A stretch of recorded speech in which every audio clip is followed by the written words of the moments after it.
Ilena, I want to ask you about the digital afterlife, which is a modern problem. This is a new nightmare. Passwords, crypto, and social media. What happens to someone's digital soul when they die? Do Mm. families get locked out of memories because nobody wrote down an Apple ID password? So this started with a slew of cases that were popping up with Facebook.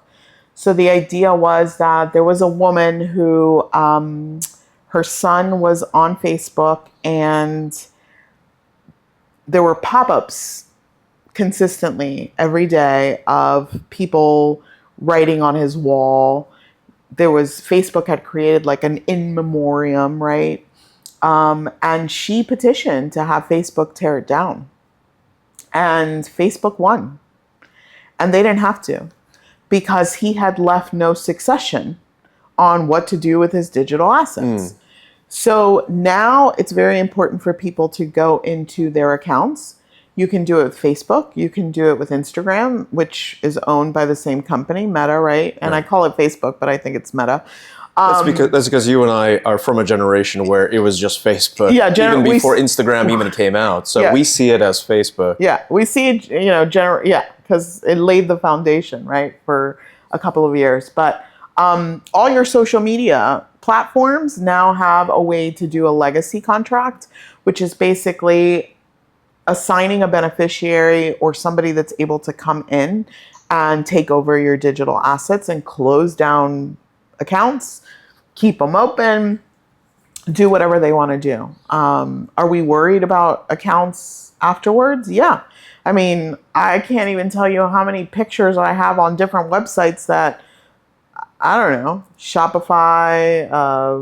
There's a couple of other, companies, and I don't know if I can say that on the podcast, but there's a couple of companies that I know I've uploaded personal pictures that if I don't do anything with them, they can do whatever they want with them. If you could look every entrepreneur in the eye, people who think they are too young or too busy to need a will or a power of attorney, and tell them one horror story to wake them up, what would it be? As soon as you start creating something, creating a business, things become tangible now. Even though it's intangible, right? Like social media doesn't physically exist in our world, but you're creating something that now exists, whether it be intangible or tangible. It's going back to what we just talked about. I mean, especially young people who don't see the potholes in the future or struggle with their mortality as much as people who are older. I think that if you're creating something, that's the biggest advice I would do with the estate planning. And back when I was talking about estate planning having different functions, it's really a succession function when you're younger, right? Who will take care of my things? Who can wind down my business? If you start a business, even if you just have, I don't know, $50 in an account, if you don't have somebody who's designated to be able to go in and get those $50, it won't make sense to go to court to try to open that account for $50 if you're paying an attorney, the court cost, and everything that can charge you upwards of $2,500. So those $50 will just sit there. It's $50, but it's the $50 that you left behind, right? I don't think people realize that this is something that they need to do eventually, or in some cases as soon as possible, because they have a lot of assumptions and presumptions where they think they have certain powers that they actually don't. Well, it's an uphill battle because I think that, like you said, you don't know what you don't know. And the younger you are, you really don't know. And I think, one of the horror stories that happens is for somebody not to be able to make a medical decision for you if you are in an accident. Now you find yourself, you could be 18, 19, we become adults, legal adults at 18 years old.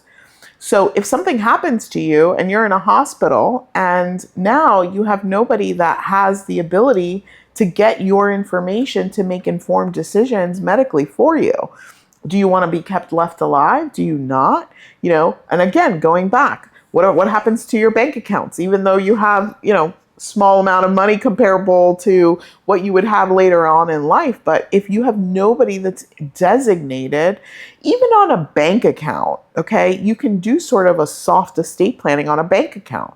There is nothing stopping you from putting a payable on death on all your accounts. That is something that people don't think about. And if you're young, I would definitely think about that. Even if you don't draft documents or have an attorney draft documents, you could have a designated person who's a beneficiary on your accounts. I would suggest having some kind of healthcare designation for somebody that makes decisions for you. That would be true for somebody who lives together with somebody who is not their spouse, right? That's the person that you want making your decisions. But guess what? Legally, they don't have any rights, right? Yeah. And so we don't think about these things because it's easy not to think about these things. Yeah, it's they're unpleasant to think about. Of course. And avoidance is a big topic, Yeah. in psychology with therapists. It's a big topic. A lot of psychologists, good psychologists, believe that people's problems, the majority of their problems, comes from one form or another of avoidance. And what's avoidance? It just goes back to unresolved issues.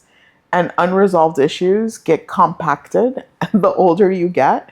And that goes back to everything. That's an underlining theme in everything we're talking about. Yeah. If you enjoyed this Key Moments segment and got value from this conversation and want to watch more Key Moments segments just like it, go ahead and click right here. And if you want to watch the entire episode, go ahead and click right here. And do me a huge favor, check to see if you're subscribed to the channel Point of Departure. I appreciate you.